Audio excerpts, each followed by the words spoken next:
Hi, everyone. Wanted to welcome you to another South-Based Soaring Society Wednesday program.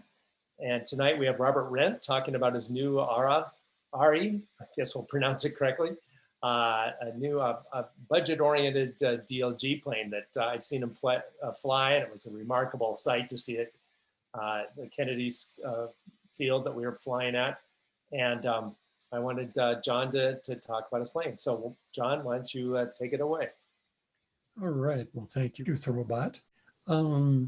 Yeah, my latest build is a DLG, and it's named Auri, A-U-R-I, as you can see on the wings in the photo.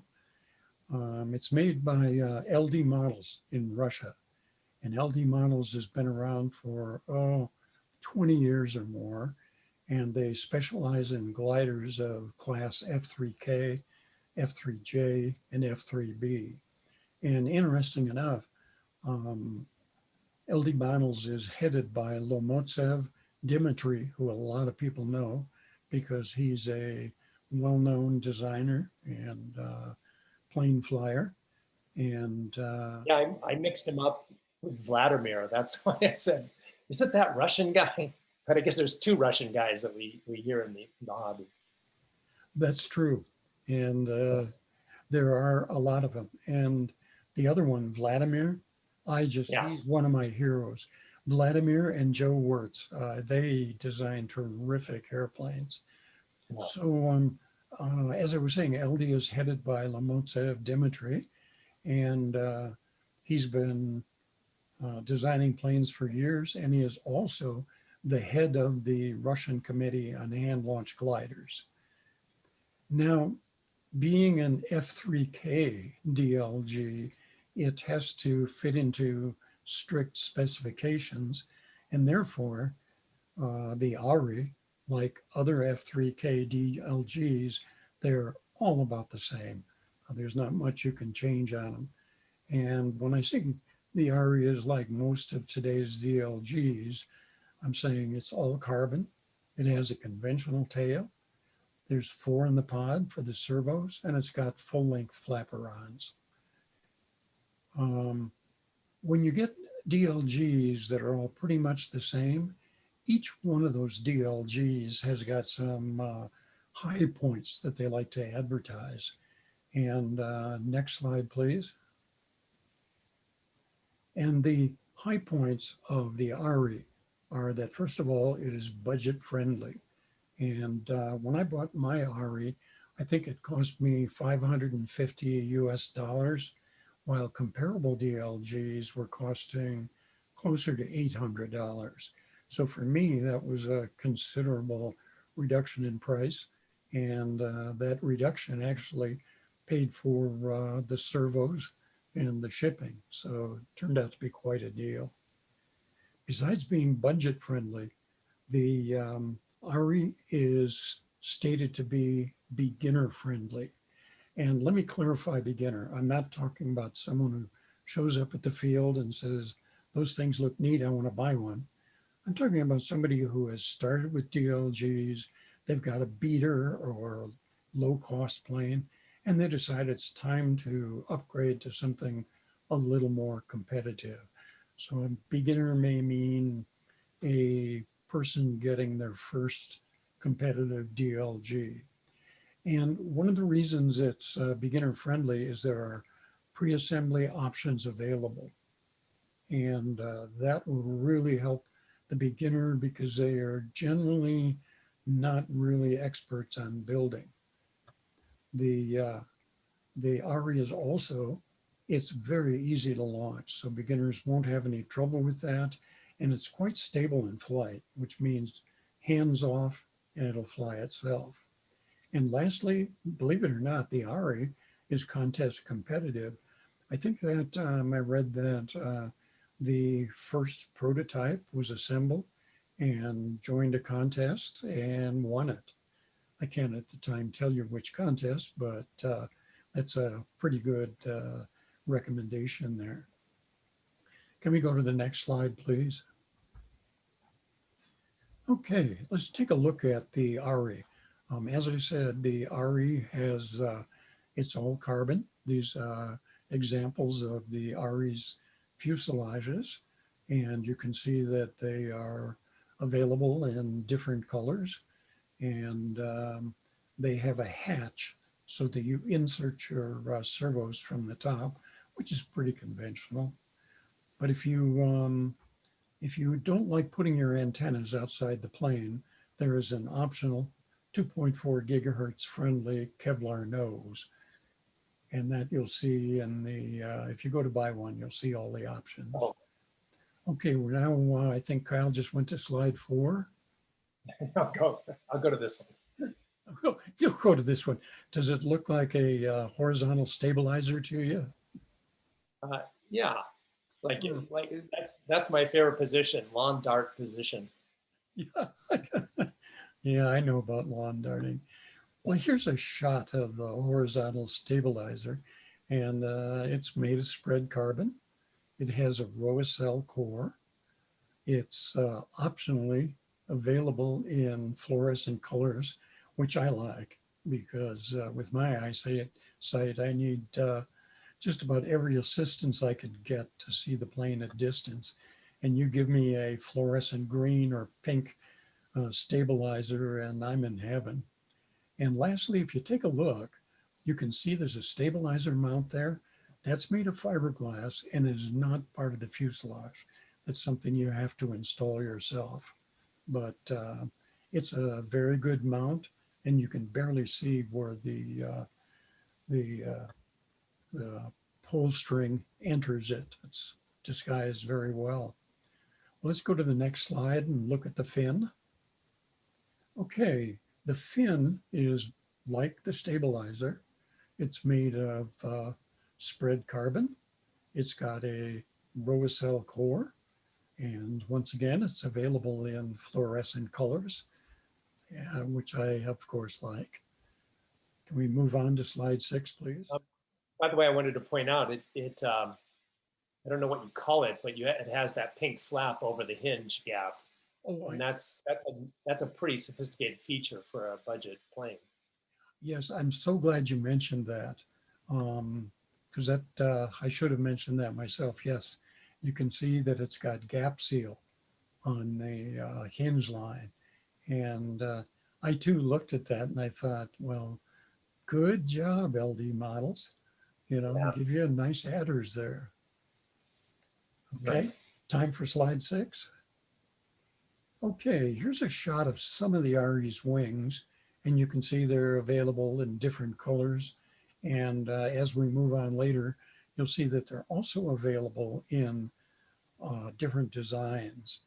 The wings, like the stabilizers, are made of spread carbon. They have a ROA-cell core. They have a hinge gap seal, and they're available, as I said, in multiple designs and colors.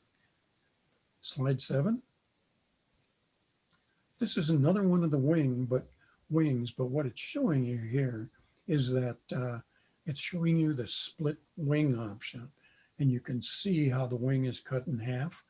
And you can see the, I don't know what you call it, but the rectangular stud that's used to join the wings together. Very sturdy, very rigid, and it makes it easy to transport your DLG. And especially if you want to put it on an airplane, you don't want to have a airplane box that's a meter and a half long. And if you take a look at that, you can see the ROA-cell core that I've spoken about several times here. And that core is used in the wings, as you can see, and it's also used in the stabilizers. And it makes for a very dent-free wing. Slide 8. Moving right along here. This is a picture of the Auri's wingtip. And as you can see, or maybe not see, this is a shot of the throwing peg.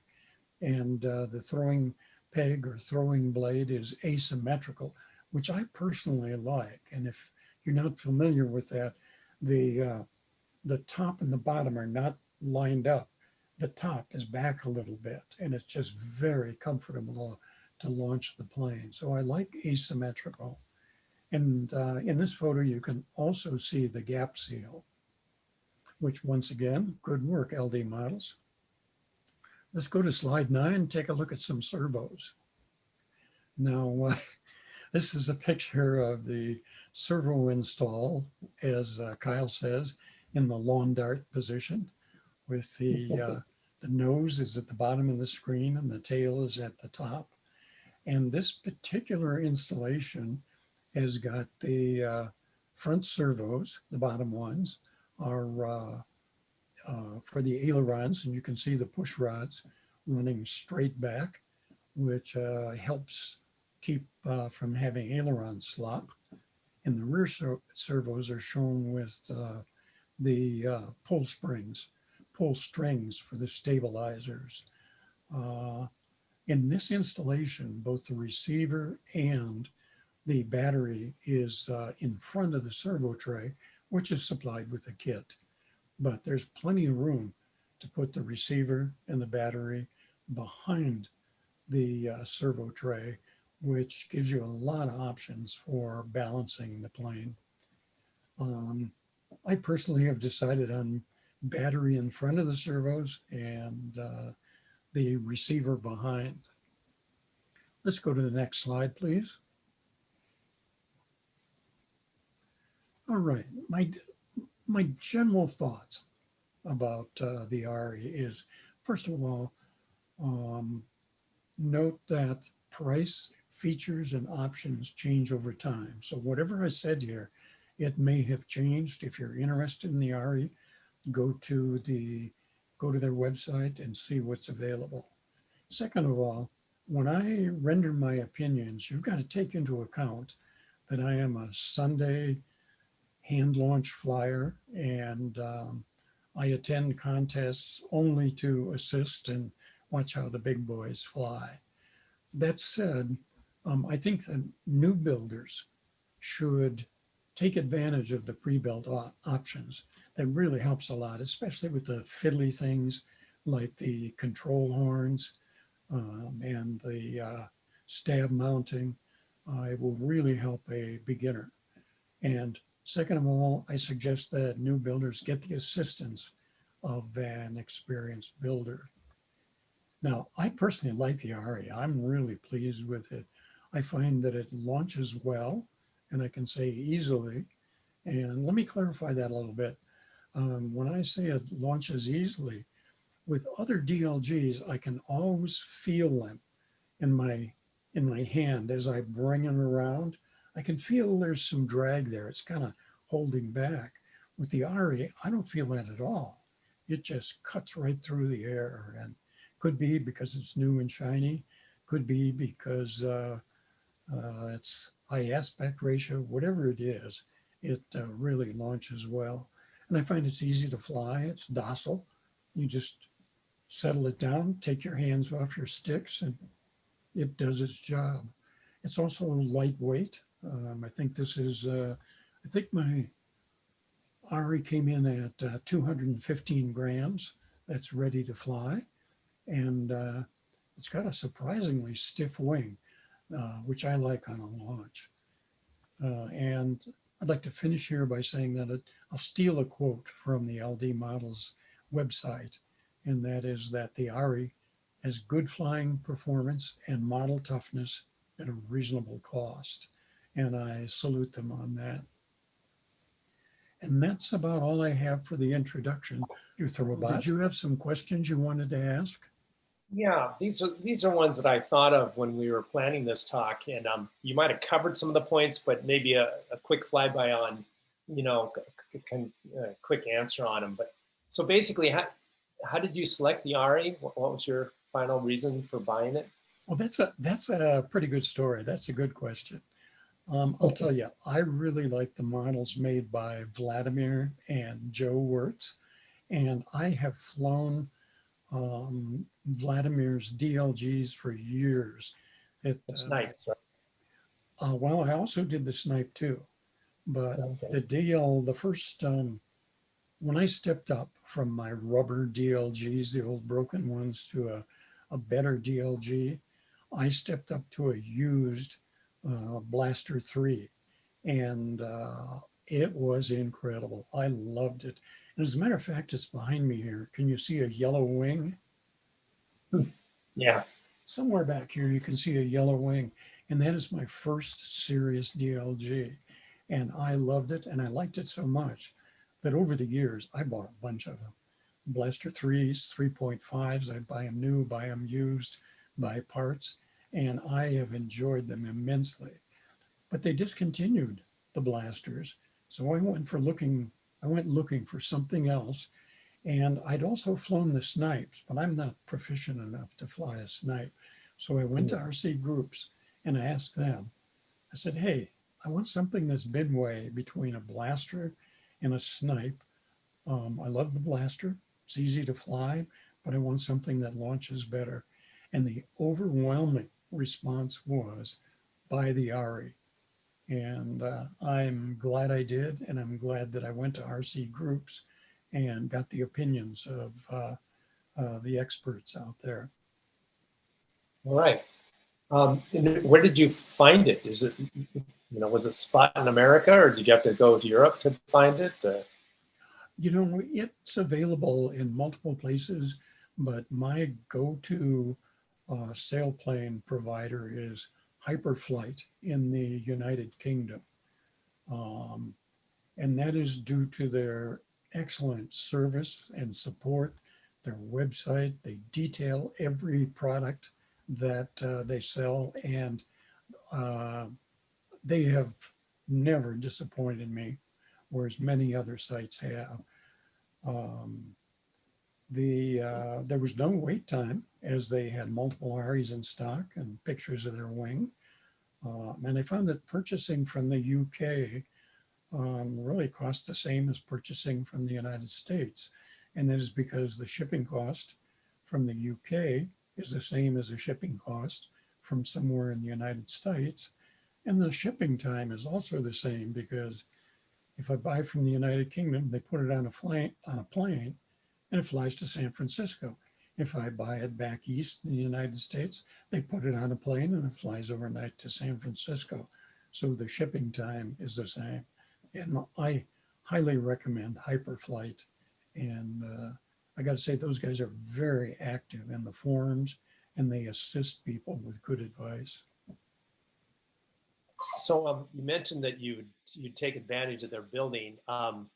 Did you build this yourself, or do you have an idea about how hard it would be to do a build on it? Yeah, I built it myself, and it's pretty much like any other F3K carbon DLG. There's a little bit more work required than the higher priced DLGs, and that is that, as we discussed before, the stabilizer mount is a separate piece that you have to install yourself. And the aileron push rods can be a little tricky trying to get them to be straight. But in general, it's just like any other DLG. Okay. So let's see. So if you had to list kind of the top good points about this plane, what would they be? Well, first of all, of course, the low price. Second of all, I really like the way it launches. It launches very easily, no drag, and it goes, I would say, 30 to 40% higher than my previous DLGs. It's got a good float, good cruise. It's available in a receiver-ready version if you don't like to build. And it's a very easy transition from generic DLGs to the Auri. There's nothing weird about the Auri. And I think it looks good, and it's easy to spot due to its fluorescent colors. Yeah, yeah. And if you had to say something bad about it, what would things that you'd like to see improved, maybe, or not so great? Well, I should preface that by saying that it's really hard to fault this DLG that costs less than its competition. Yeah. There are just a couple of minor nits, and an example of minor is The wing fade is a little fuzzy. I don't think they're experts on wing fade. And the aileron push rod installation is a little tricky, as I think I mentioned before, to get the aileron push rods straight and their tubes glued to the walls of the inside of the fuselage. Yeah. What do you mean by wing fade? I should know that probably, but that's a term I don't know. Well, let's see. Um, I could probably show you, but on the bottom of the wing, there's a Yeah. stripe. And instead of making the stripe solid, a solid line, they try to blend it from the colored stripe into the black of the wing. They try to just Oh, fade it out. And so it's a paint job yes, complaint. and Okay. that's hard to do, but Yeah. uh, So when you're looking up at it when it's 500 feet high, 399 feet high, you'll complain about that wing fade, right? that's right. You notice it if you've got the plane in your hand to hand toss, but Yeah. other than that, a man riding by on horseback would never notice it. He wouldn't know it till it hit him, right? So Oh, that's now, are you flying this exclusively, or do you choose one of your other DLG planes when you go out, or does you use others as a backup, or how does it fit in your stable of planes? Speaking of horses. Speaking of horses, right? The Auri flies so well. It's now my go-to DLG. And remember, I'm a guy who loves his Vladimir's blasters and snipes. And so the blasters sit in the background. And on days that are, windy or raining or something, I tend to go back to my blasters. But I use my beater blasters. So most of the time it's the Auri, and the blasters are now my backup. And the snipe I don't fly. Yeah, yeah. I'm not good enough for Okay, that. so last question, just any other recommendations you would give for somebody considering an Auri or buying an Auri? Well, I would recommend the Auri to those who want to update their starter DLG to something with more performance and without breaking the bank. I also recommend that those who are new to building should take advantage of the pre-built options and enlist the aid of a seasoned builder. All right, all right. Well, thank you, Robert. Robert Rent. We appreciate the review. This is great. We'll watch you, watch out for you and your jazzily painted Ari. So thanks so much. All right, you'll see it on Sunday, and I've got to thank you, Throwbot. I think South Bay owes you a very big pat on the back for the excellent job you're doing with the entertainment. You exceed expectations, so pat yourself on the back. Great. Well, thanks for your help. Okay. Goodbye. Thanks. Thank you. See you Wednesday. Okay. Bye-bye.